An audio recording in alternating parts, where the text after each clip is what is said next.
Today we're talking everything home inspections. We're going to cover what is a home inspection, who does the home inspection, what's in a home inspection report, what do you do if something needs to be repaired, and then at the very end, stay tuned because I'm going to give you 3 ways as a seller that you can ace that home inspection. What is a home inspection?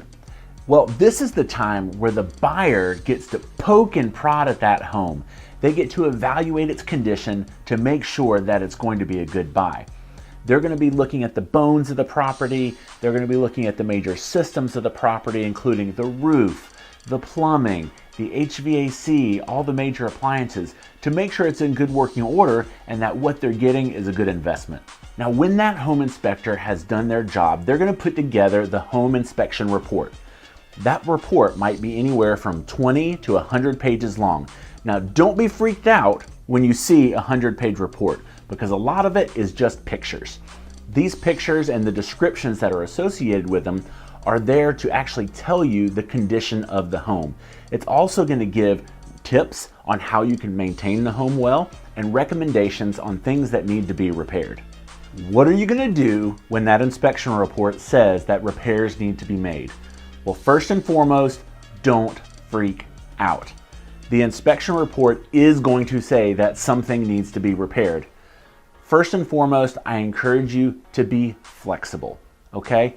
There's going to be things that come up and you need to make a decision on what you are willing to do and what you're not willing to do.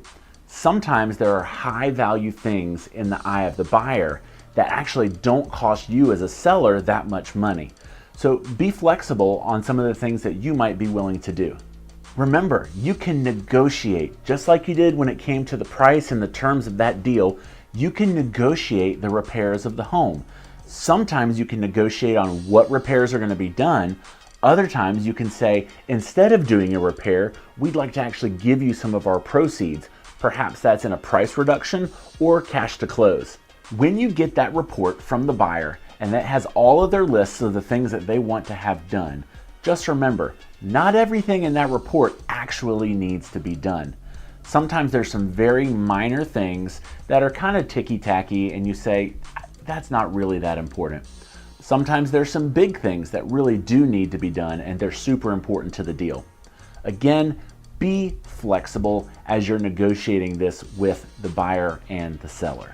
Remember, as you're looking at that list of what needs to be done and you're negotiating that between the buyer and the seller, remember to be specific.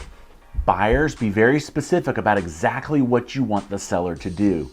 Seller, make sure you're being very specific about what you're agreeing to do. All of this should be very clearly spelled out on the contract so that you know exactly what your role is going to be before the home closes. As the seller, there are 3 key ways that you can ace that home inspection. Number 1, make sure your home is clean and make sure that all the major components to the home are accessible. Move away boxes, move away clutter so that a home inspector can get to things like the hot water heater and the furnace. Number 2, do the easy and inexpensive things before the home inspection. Make sure your light bulbs are all working. Make sure that you change your air filter. These are things that the inspector is going to look at, but you don't really need to have those show up on the inspection report just because you didn't do it. Give that buyer a higher confidence in the condition of the home by having done some of those really easy things ahead of time. Number 3, don't try to cover things up. You know the things that are going on in your home most of the time. You know if there's a little bit of wood rot. You know if there's a hole somewhere. Don't cover those things up. Either go ahead and repair them and fix them early, or just let the inspector find it and put it in the report. One of the worst things you can do is to cover something up, the inspector finds that you covered it up, and it goes in the report. Because then the first thing that the buyer is going to be asking themselves is, what else are they trying to hide from me? You don't want to do that. You want to know some other ways that you can ace the home buying and selling process? Check out some of our other videos today.